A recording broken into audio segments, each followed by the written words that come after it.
Welcome to the Informed Pregnancy and Parenting Podcast. I'm your host, Dr. Elliot Berlin. As I was preparing for this episode, I realized that I was introduced to today's guest for the very first time, just as the novel coronavirus was hitting the United States. She was imminently due with her first baby and looking for midwives to support a sudden change of plan to home birth. And I came down with an awful case of COVID-19 and was hospitalized just days later. Spoiler alert. I made it, and she did not have time to switch plans. She ended up being induced into labor, but opted to do it without an epidural. I've had the pleasure of getting to know her over the past few months, and she's a continual source of inspiration. Faith Hartley, welcome to the podcast. Thank you very much for having me. I really got to know you by several accidents. One is my office screwed up one day and you had an appointment and we didn't have you in the books. And so I was like, oh, maybe I can help you. And then I wasn't supposed to be the one to see you, but I really lucked out in getting to know you. Yeah, you gave me a free consult and also some ice cream, some vegan ice cream to take home. So I had a great day. Amazing. Well, we'll try not to screw up, but at least it turned out well. I think that's the first time I met you. We were seeing one of the other doctors in our practice, and she's like, hey, can you help this girl find a midwife who will take her at the very last moment? So before we get to that, let's go to the beginning. You're obviously, based on your accent alone, I can tell you're not from this side of you're from down under. You're from over there where my best friend lives. I think I told you, Caramello Koala. Yeah, the upside down. So I moved to the US 4.5 years ago. I first moved to Boulder to be with my boyfriend, who is now my husband, and we moved to LA 1.5 years ago. And the US is home now. So welcome home. How did you guys meet? We actually met at one of my favorite bars in Sydney called Icebergs. It's where I always swore I would meet my husband. And then we reconnected at Coachella. And, since then, we basically have been together ever since. I heard he spilled wine on your shoes. He did. He ruined my designer shoes with the red wine and, swore he would buy me a new one. And I told him not to worry about it. And he just had heart eyes after that. Aw. You know what? I never tried that. It's a great pickup idea. So you kind of moved around a lot, though, before you came here, right? Oh, yeah. I've lived in different places. I was traveling a lot. Australians like to get around. So, yeah, I thought I would test out a few cities before I, jumped over the pond. What were you doing in the different cities? Well, I grew up in Brisbane, and then when I was young, I lived in Japan. I went to school in Japan, but that was just a few months here and there. Every year I would go. But then I moved to Sydney just to get out of where I grew up, and then spent a bit of time in Melbourne, just having fun for the most part. And then when I finally moved to Boulder, that was for my husband. We decided to move to New York for a while. We went back to Boulder, and then we ended up in LA. It sounds very much like Witness Protection Program. How did you know? Darn it, now you have to move again. So were you thinking babies after a while of being together? I was thinking babies. He was not really that into having babies, but ever or at that time? Well, no. I mean, I think he'd resigned himself to being a bachelor. Oh. I mean, he didn't even really want a dog. We got a dog, and the dog, was the best thing that ever happened in his life ever. He's obsessed with her. So I knew it would be the same thing with babies. He just needed a push. So, but we did end up deciding to have a baby, and we actually got pregnant the first time that we tried. So. No way. Yeah, I know it doesn't happen that way for a lot of people, and I didn't actually expect it to happen that way for me either. I was resigned to trying for a while. Yeah, it happened a lot sooner than we really planned for. How did you find out you were pregnant? Well, I was dying to get pregnant. And so I took a test, but I took it way too early. And so I thought I wasn't pregnant. And I was just so devastated and upset. And I was I'm never going to get pregnant. I knew it. Because you didn't get pregnant the first time? I know, it's ridiculous. And then, a few days went on and I was oh, I think I should take the test again. I think I'm a few days late. And yeah, and I was, and I just was over the moon. Oh, how did you break the news? It was not very subtle. I was on the phone to my girlfriend, and then I was texting my husband. I was where are you? And he said, I'm walking home from the office. And so I just I never do this. I never go and meet him, but I ran down the street to meet him. He was oh, this is a nice surprise. And I just basically ignored him until we got home. I couldn't answer one question. And then he closed the door and I was what do you think? He just goes, "You're pregnant." Was he nervous about it? I don't know. Whatever he was exactly what I wanted him to be. He was very supportive. He was like, "I'm so excited for you." Oh, that's very nice for you. Yeah, exactly. I was like, "For us, but that's fine for now." You could dip your toe in and get comfortable later. How was pregnancy for you? How were the different trimesters? First trimester was hell on earth. It was Oh, the worst ever. I was like, I don't know if I can do this. I was so sick. I thought of going to the hospital a few times. I threw up like every few hours, every day till like week 17. oh my goodness. That's really intense. And I had to go to Australia in the middle of it all. And I did not think I could get out of bed to do it. And my doctor gave me some stuff to help me with the nausea. But yeah, it was intense. It really, really, really sucked. And I was like, I don't think I can do this again. Okay, so, I mean, you're a pretty fit, healthy person. You take really good care of yourself. Yeah, I tried. And I have no idea how nausea and vomiting chooses who it's going to target and who it isn't, who's going to just have a light case and who's going to have all day, every day, who's just going to have a first trimester and who's going to go halfway through the pregnancy. I mean, the way you describe it, it almost sounds like hyperemesis, throwing up all day, every day for 17 weeks. If I didn't have this drug that my doctor gave me and if it didn't work, I mean, I was still nauseous, but I didn't throw up as much. Still throwing up every day. I would have probably said the same thing. I don't think that Emesis. Right. I don't think that stops if you have medications. Yeah, so for most people, they take it and it doesn't touch it. It's sort of like when somebody has searing back pain and they take a lot of Advil and it doesn't make a difference. You're like, okay, that's not run-of-the-mill back pain. I mean, was it hard to stay nourished and hydrated with all that nausea and throwing up? I did. I mean, I started eating bread and I never eat bread. I ate white bread. I just ate anything that wouldn't make me feel sick, which turned out to be obviously junk food, which is just the opposite of everything I normally try to do. So actually the first trimester, my nutrition was not great. Yeah. Probably for the first time in a long time. Yes, exactly. And like the rest of it, the pregnancy, I was amazing. I was like very good, but yeah, no, the first one was a write-off.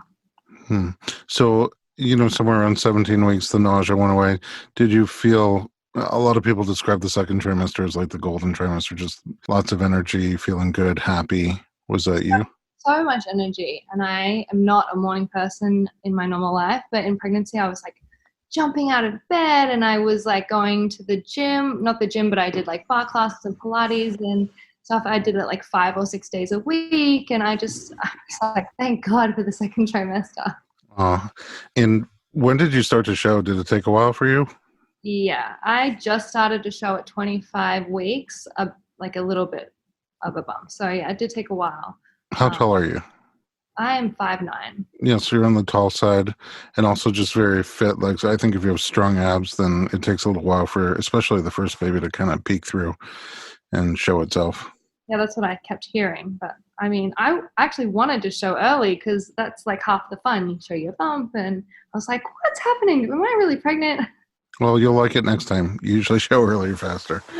So you'll have that. I mean, you were excited to show off the bump. Did the body changes for you? I mean, were you excited about them all the way through, even as you got bigger? Yeah, I've always really liked being like slim. And so for me, I was like very surprised that I took putting on weight so well. I think because I knew it was a temporary thing and it was the way it was meant to be, but I just loved it. I loved my boobs were bigger and, I didn't mind like putting the pounds on, which was a nice surprise. I mean, did you see it in other places besides what you mentioned and your belly? Or, I mean, I didn't know you before pregnancy, but you look like you swallowed a basketball. I mean, you just look like you had a belly in an otherwise not pregnant body. Well, yeah, I mean, but for me, I was even skinnier than that. So I was a lot for what I'm used to. Mm-hmm. So yeah, I mean, that's what I kept hearing. But for me, when you know yourself, I definitely put on weight in places I didn't have it before. Mm-hmm. Okay, cool. So then third trimester, especially in the later part of third trimester, some people kind of say it gets a little first trimester in terms of the energy going down or maybe the nausea sneaking back in. How was your third? Yeah, I mean, it was pretty good up until about 30 weeks. And then, everything just started getting, like my back started hurting, my hips were getting tight. I was told I had to stop exercising. Why? They thought I might have had low growth, like a growth restriction. Oh, IUGR. Yes. I had a single artery, and so there were like a few things that came up in my pregnancy, and she wasn't growing as fast as they wanted her to.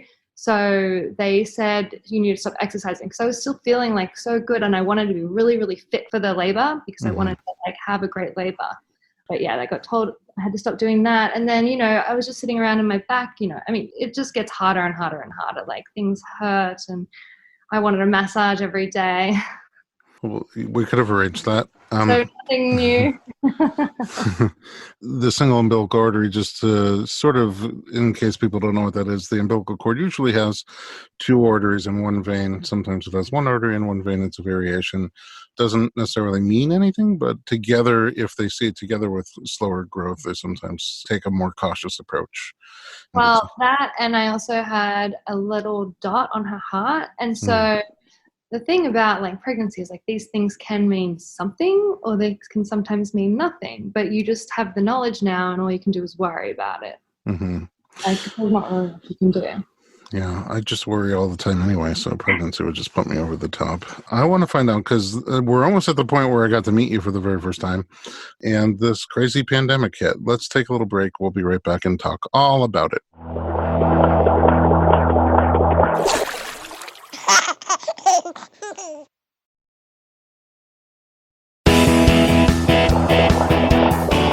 Welcome back to the Informed Pregnancy Podcast. We're talking to Faith Hartley. You're towards the end of your pregnancy, sort of unrestricted activity, and I'm pretty sure the first time I really came in contact with you was leaving you a message about midwives who might be willing to take you at the very end to switch to home birth. What was going on there for you? So the pandemic had just hit, and I was about 3.5 weeks off delivering. So, I was like 36.5 weeks pregnant. And there was a lot of like information going around that some hospitals were not allowing in, they were restricting the people that could be in your birth room. And so it was, down to 2 people could be in the birth room, and then it was down to 1 person. So, I had a doula, and all of a sudden my doula's out. She can't come to the hospital with me. And I was like, okay, that's not great. I hired her as like support, and now I'm freaking out a bit. And then there was rumors going around from doctors that, they might cut down to 0. So you might not even have, for me, my husband to be in the room with me.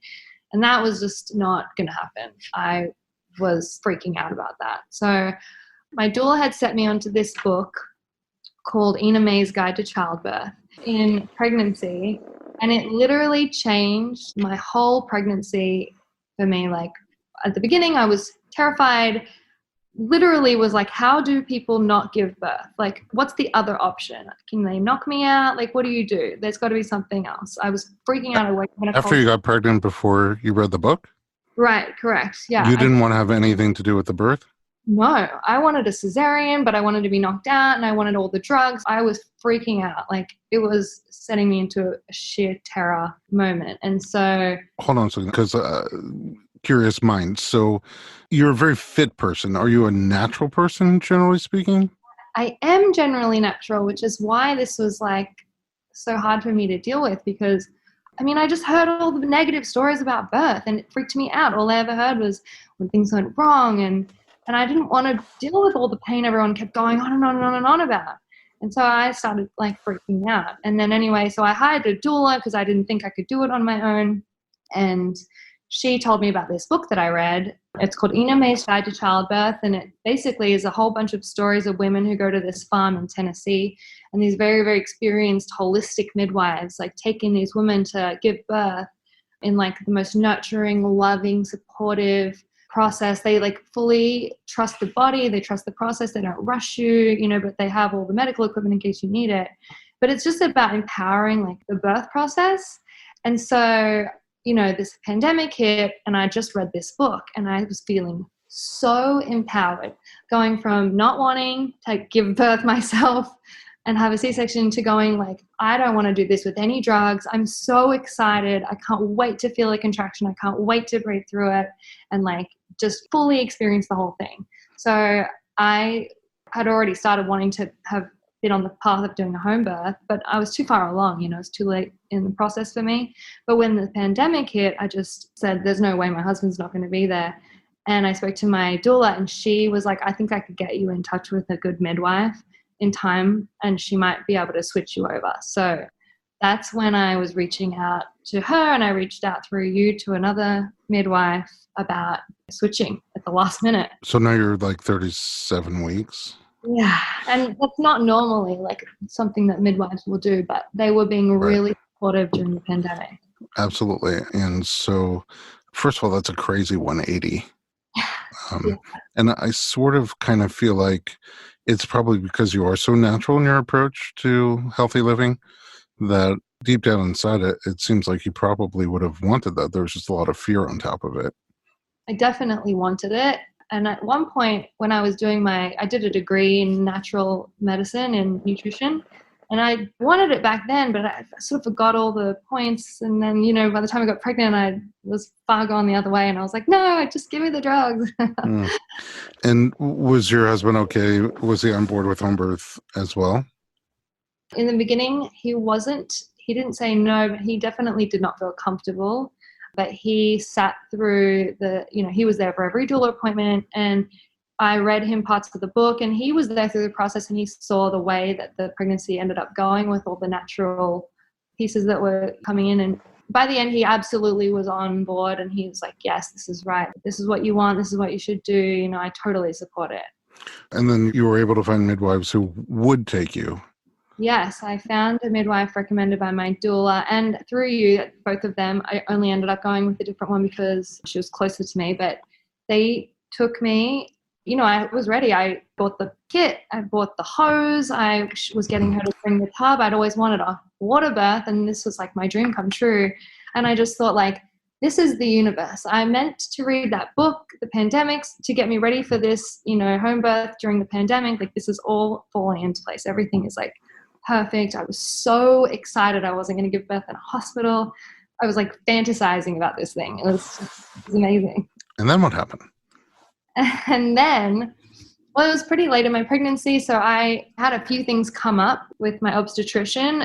They're just numbers that weren't going in the right direction, and I just wanted to kind of two-time my midwife with her permission and keep going to see my obstetrician just to check on a few things that she was scanning for.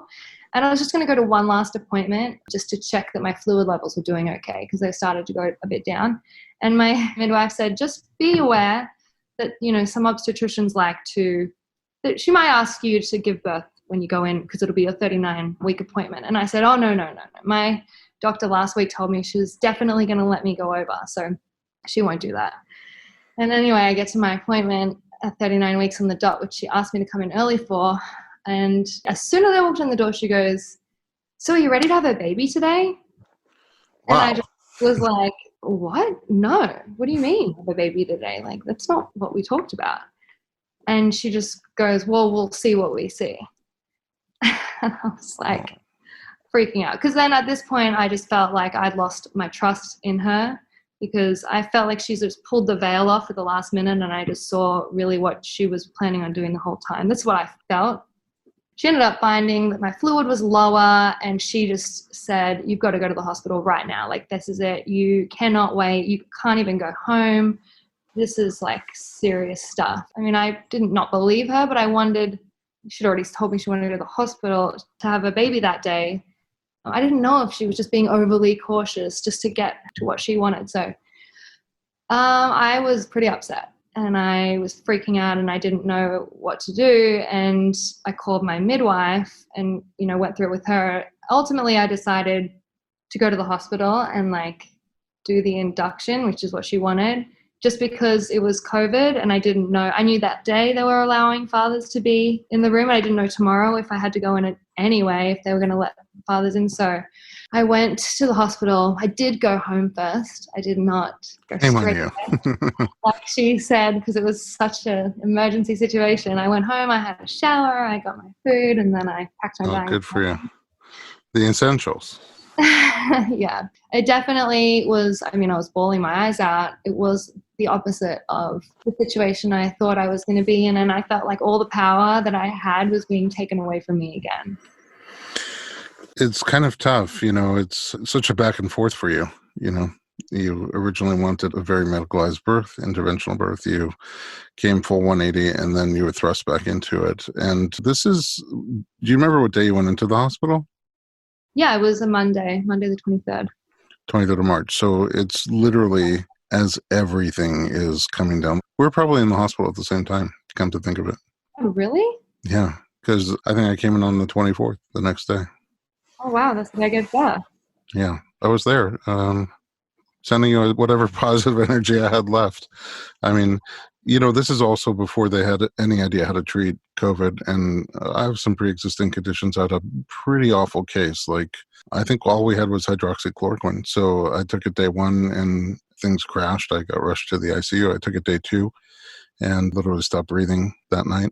And then I took it day three and I finally turned the corner, but that's also the first time they gave me the Cozy Shack vanilla pudding. So I don't know which one worked. I still have one Cozy Shack vanilla pudding a day just prophylactically so I don't get it again. Anyway. Oh, that's so crazy. Yeah, it's just occurring to me now. We were there at the same time. I was also bawling my eyes out. So I might have been tapping into your energy. I don't know. Do you remember when you got in, like, did they check your cervix? Were you effaced? Were you dilated? Are those details still with you? She checked my cervix before I went to the hospital. I was 2 centimeters dilated and 80% effaced. Oh, so things were already moving. Yeah, she said I was pretty primed for labor. So I mean, that was something. But they told me I was going to have to get on Pitocin and the Foley balloon. Okay. So we'll take a break in a minute and talk about that. I just wonder, do you remember how much amniotic fluid you have? It was just above 5. I don't know if it's 0.5, 5. 5. Yeah, probably. It was like 5.8 or something. It was just above it. But it wasn't the actual number where there's I don't know the exact word for it, but. So the way they usually measure it is called the AFI, the amniotic fluid index. So on the ultrasound, they make a horizontal line and a vertical line. It creates 4 quadrants. They look for the biggest pocket of fluid in each quadrant, add those 4 together. And it's usually on a typical scale at the end of pregnancy, somewhere, between 7 or 8 on the low side and 24 on the high side. So it sounds like you were just under that, but maybe she was more worried because it was trending down. Was it going down each time? It was going down, and it was going down, I think, a little bit faster than she would have liked, but it was only a little bit above the number that there's a name for the condition, and that's where you absolutely have to go to hospital. And it was just above that number. Right. Maybe it wasn't 5. Don't quote me. Yeah, it's probably oligohydramnios, which is... Yes, that's the one. Correct. Fairly big word. Just to break it down, oligo means few, so less than we want. Hydro is fluid, and amnios is the amniotic fluid. So when it's too low, it's oligohydramnios. When it's too high, they call it polyhydramnios. All right. Your body naturally is on your first baby doing stuff already. It's like you're already effacing and dilating on your own. It sounds like you're getting close. And you go in for induction. Let's take a little break and find out how that goes down. We'll be right back.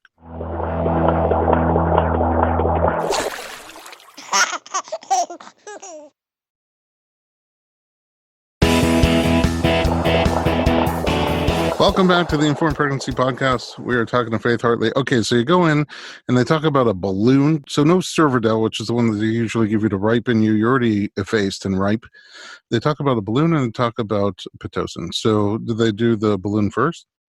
Yeah, they did the balloon first, and I was begging them not to do the Pitocin because, I read about that and I didn't want that. So I did the balloon first. And how was the balloon? Because so essentially what's happening here is they do almost like a pelvic exam, but they're introducing with the fingers, they're introducing this catheter that has a little balloon head on the end. Since your cervix is already open a little bit, like a centimeter is a Cheerio, you're 2 centimeters, so they can get it into the other side. And then they fill it with fluid so that it starts to expand to 4 centimeters, but on the other side of your cervix, on the uterine side of your cervix. And I've heard people say that even just placing it felt horrible to them, and other people say it's not much worse than just a regular pelvic exam. And then once it's inflated, I've seen every response under the sun, from nothing really to a lot of pressure to a huge hormonal release to a massive onslaught of contractions. How was it for you? So yes, they placed it, and I don't know exactly what happened, but my blood pressure crashed. Low. So low. Oh, wow. I just started, like, they were talking to me and I just started going in and out, and I was like, something's wrong, something's happening. I thought something was happening with the baby. So Oh, I started panicking and freaking out. And, that she started, I don't even know what she did to get my blood pressure up, but she did a bunch of stuff. And eventually I came to, but it was hot, cold sweats, and I thought I was dying. And then it was so painful. what kind of pain? Like you're talking about from the balloon?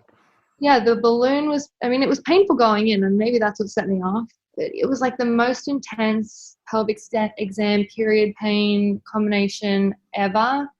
And I was like, oh no, this is what labor is like? Like, no, give me that epidural right now. Like, I'm done. Had they already offered you an epidural before No, doing it? but I'd gone in and I had said, I don't want Pitocin because I don't want the epidural. I made a big scene about not wanting the epidural. And then 1 minute in, I was like, I'll take that epidural. Were you connected to an IV? Yes, I had to be connected to an IV. So I wonder if they just pumped up your fluids to get your blood pressure going. Yeah. I know you didn't end up getting that epidural, so how did you talk yourself off the cliff? I still had a sense of humor throughout the whole thing. So I said it as a joke. And my husband laughed at me because he knew I'm much more determined than that, but I like to sort of pretend I'm going to cave in. And he just looked at me and he's like, are you really going to get the epidural now? You're 5 minutes in. And I was like, nah, all right, I won't. And at this time, your doula is not allowed in there with you physically, right? She couldn't come in the whole time. And I wasn't going to call her quite yet because, I wasn't having any contractions and I was doing okay. I had decided to turn my mindset around once again because of this book. One of the nurses was coaching me through my crying, and I just don't want to get an epidural. And she said, well, you don't have to. And I was like, what do you mean you don't have to? And she said, well, I've seen people not get it. I said, with Pitocin? And she said, yeah, I have seen it. It's not that common, but I've seen it. And I was like, oh. And then I just decided that I wasn't going to go in there with that fear mindset. I was going to take that control back again a little bit, and who knows if I was going to actually have an epidural or not, but I was going to go in there with the same mindset that I had planned on having for my home birth, and I was going to give it a go. I've seen people be induced with no epidural, but not on the first kid. Oh, really? Yeah. And so it's just pretty rare, which is like when you told me you did it, I was like, what? And I thought it's really important because I think it's a common misconception that if you're going to be induced, you must have an epidural or some other pain relief. And you may want it and you're welcome to have it, but it doesn't mean you have to have it. So you ended up starting Pitocin as well? Yeah. So they started Pitocin halfway through the Foley balloon. And, the Foley balloon came out faster than they thought. I think I was progressing quite well. Yeah, so it's usually 4 centimeters big. So when you get to 4 centimeters, it comes out. Yeah, they said I would be there for about 4 hours, and I was there for an hour. Oh, that sounds like you. I wanted to get it done. I wanted to get in and out. Did you have to wear a mask the whole time? No, I don't know if they're doing that now, but you did not have to wear a mask. It was pre-mask. It was so new. The pandemic was so new.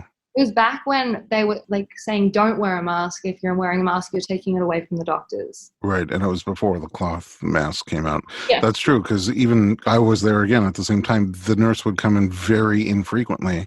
And she apologized. She's like, I'm only going to come once or twice a shift unless you need something because we don't want to run out of PPE, like the disposable gowns and the masks and everything that they needed to put on, which I totally understood. But, you're already alone. Yeah. And with no nurse coming in, it's just me and Netflix. So, yeah, at least I had Netflix. Oh, my gosh, that's horrific. I watched Tiger King. Oh, so did I. We were watching that at the same time, too. In the hospital? That's so funny. Yeah, it made me feel better. I was like, I'm almost dead, but I feel better now that I see it's not as bad as these guys.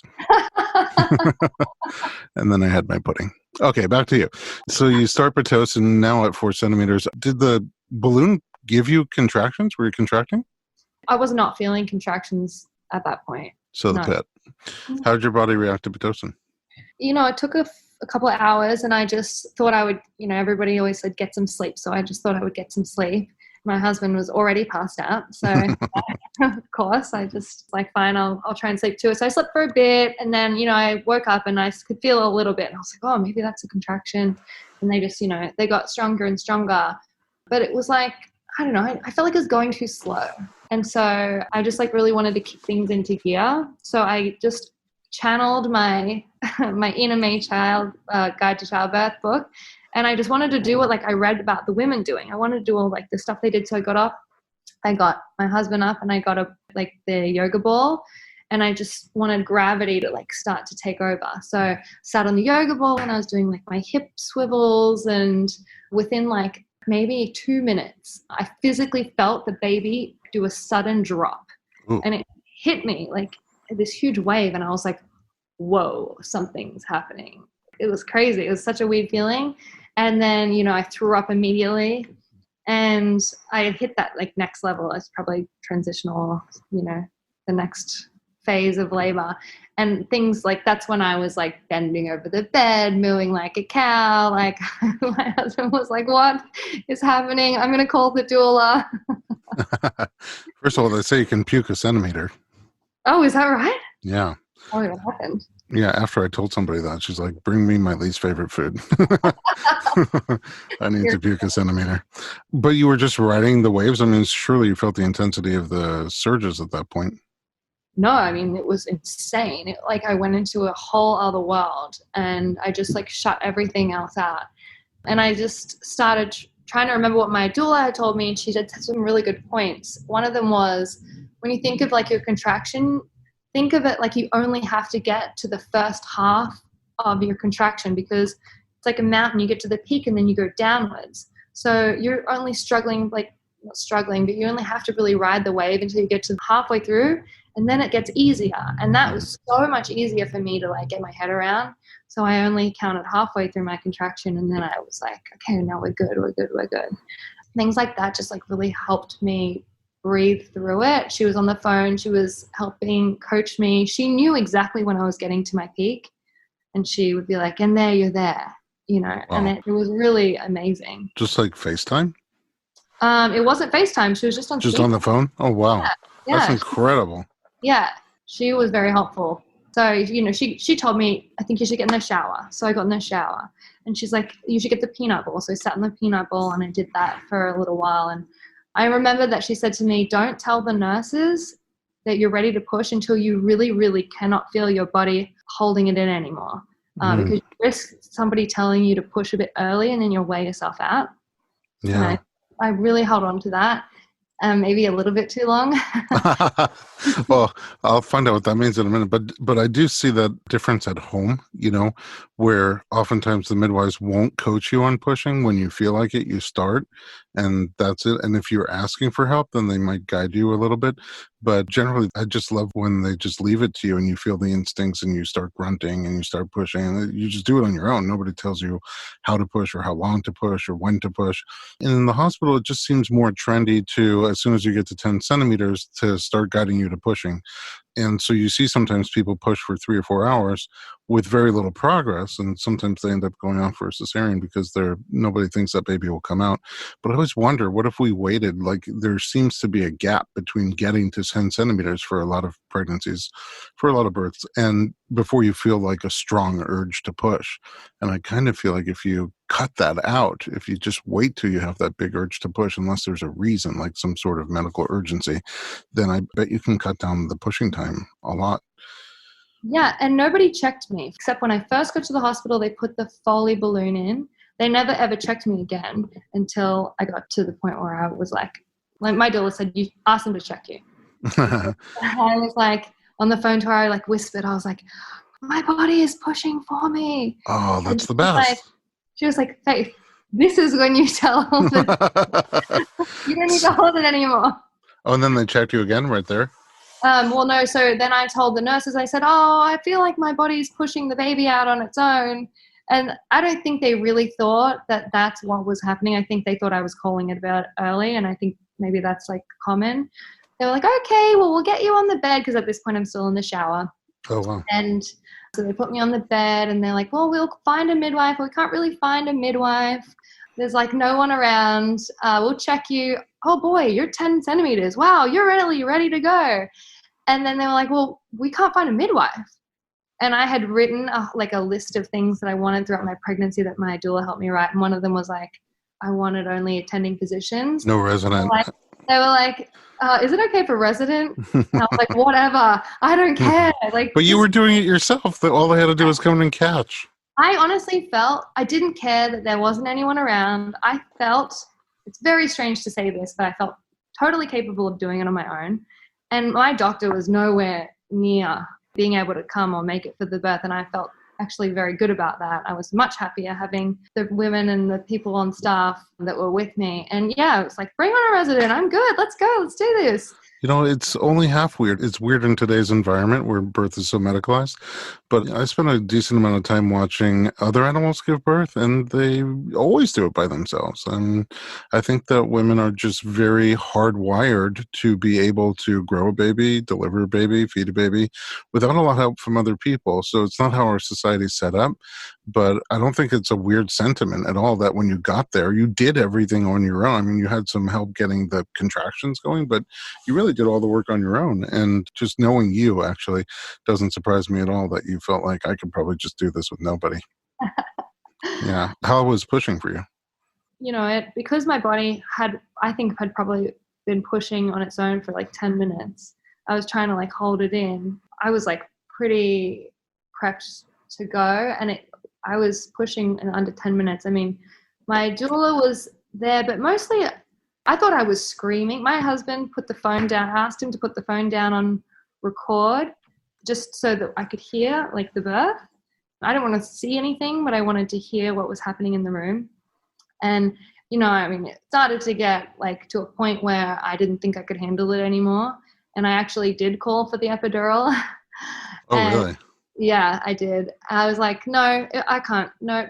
Actually, one thing I forgot to mention was my doula said, this is too much. These contractions are coming on way too strong. I can't handle it at this level anymore. And she goes, Faith, I think you're progressing really well. Ask them to turn down the Pitocin. And I was like, hey, you can turn down the Pitocin? Yes. I was like, what? And so I asked them and they turned it down. I felt so good about that. I still felt like I was like, had a little bit of control over it. And so, yeah, when I was pushing, my doula was like on the phone and she was coaching me through it, and the waves were still crashing quite hard. And I don't know how she knew this, but she goes, open your eyes. Open your eyes. Stop going so far deep inside yourself, because I think I was losing control a little bit. She was like, be present. And so she like helped me calm down and helped me like breathe through the pushing, because I started to like get a little bit stressed. And yeah, and 3 real pushes and she was out. Wow. Yeah. That's crazy. Again, on your first baby. Well, I think curious minds will want to know, did you feel the ring of fire when the baby was coming through you? Because you were unmedicated. I started screaming, stop. Okay. I was just for like a minute, or? I felt like not my doctor, but whoever was helping catch the baby was in there doing something. And I thought it was them stretching me out. And I just like, whatever you're doing, just stop. Yeah, sometimes they do try to massage you out a little bit so you don't tear. Or I think that was actually the baby, but you know. Who knows? That's a phenomenal birth story. You know, we're almost out of time, but in a nutshell, I'd love to know, how was your recovery? How was feeding? And how was motherhood? Go. Recovery was fine. It was pretty easy. I felt pretty normal quite quickly. Feeding was the worst challenge ever. A lip tie. Breastfeeding was hard. I'm still breastfeeding, but it was hard for a while. But I mean, everything else was good. I had a really good aftermath. You know, in retrospect, if you have another kid, did you learn things from this experience that will shape your plans for next time? 100%. I will not go to an obstetrician next time, because from the beginning of my pregnancy, things came up that could have been something, could have been nothing, but like it just like brought out this whole fear cycle within me. And I just had to keep going to get more information to try and clear clear the past thing they found, you know, but they always found something new. And I was stressed in that regard. I was stressed the whole time because I was just going to see if they could find something else wrong with the baby. And there's nothing really much you can do anyway. And so I just want to have a natural birth. I don't want to know all of the things that could potentially ever go wrong, and just like take out that stress and that fear the next time. I sort of feel like if you were that much more comfortable in the shower, you'll probably be amazingly more comfortable in the bath. I've always dreamt about having a water birth. I'm the happiest person ever. If I'm in pain, if I'm sad, I go in the water. So yeah. Amazing. You're an amazing person. That was an amazing story. Thank you for sharing it with us. And there's other amazing things that inspire me about you that we've talked about, but maybe they could be a whole nother episode. Who knows? You're entering the world of influencing. Where can we find you online? I'm on Instagram, and my Instagram is @FaithyHeart. Faithy Heart. Yeah, Heart. Oh, amazing. Well, I'll be looking for my daily dose of inspiration. Thank you again for joining us at home. Thanks for listening to the podcast. If you like what you're hearing here, join us on our website at informedpregnancy.com or on Instagram at Dr. Berlin, DoctorBerlin.